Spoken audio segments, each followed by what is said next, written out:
예림 단장 칼럼입니다. 오늘의 제목은 파티 초대장을 돌리라입니다. 파티, 다른 말로 잔치라고도 할 수 있죠. 파티 초대장을 돌리라. 예수님의 제자들은 초대받은 잔치에만 억지로 간 것이 아니었습니다. 그들은 잔치를 열기도 했습니다. 누가복음 5장에서 예수님은 걸어가시다가 27절, 28절 레위라 하는 세리가 세간에 앉아있는 것을 보시고 나를 따르라 하시니 그가 모든 것을 버리고 일어나 따르니라. 이 마태라는 이름으로 더 잘 알려진 레위는 그 직업이 세리였습니다. 이는 당시 사람들이 가장 혐오하는 자들의 목록에서도 최상위의 위치에 있었다는 뜻입니다. 세리들은 압제적인 로마 정부의 편에 붙어서 동포들의 고열을 빨아먹는 자들이었습니다. 그들은 유대인들에게서 세금을 걷어 로마에 바쳤습니다.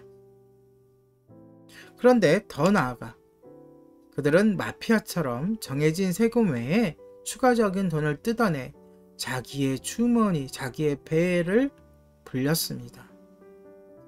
레위는 동포들에게 미움을 받았습니다. 사람들은 그를 부정하게 여기며 슬슬 피했습니다. 종교 지도자들은 그가 성전 출입하는 일을 금했습니다. 그런데 예수님은 그런 레위에게 다가와 그를 제자로 초대하셨습니다.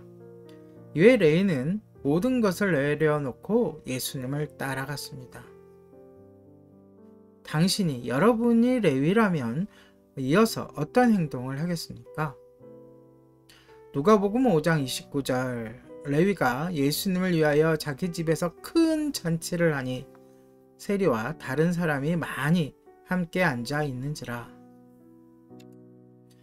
예수님의 제자로서 가장 자연스러운 일은 파티, 잔치를 여는 것이었습니다. 그는 하나님께서 멀리 떨어져 있던 친구들을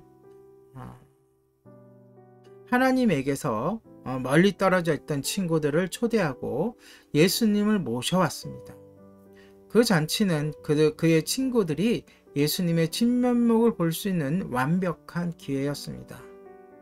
바리새인들은 화가 나서 당장 예수님을 찾아가 따졌습니다.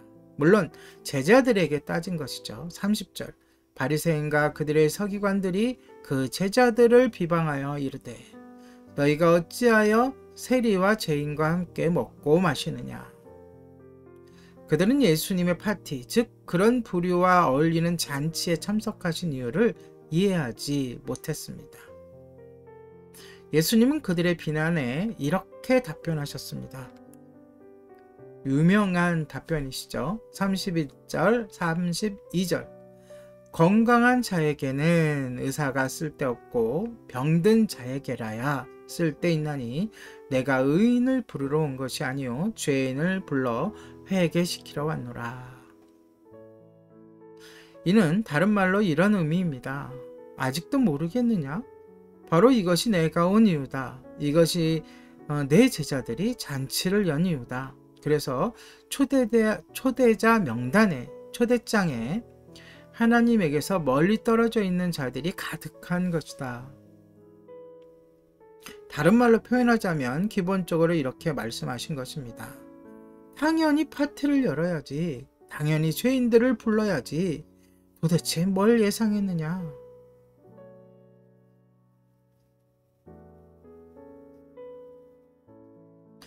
그리스도의 제자에게는, 다시 말해 그리스도인들에게는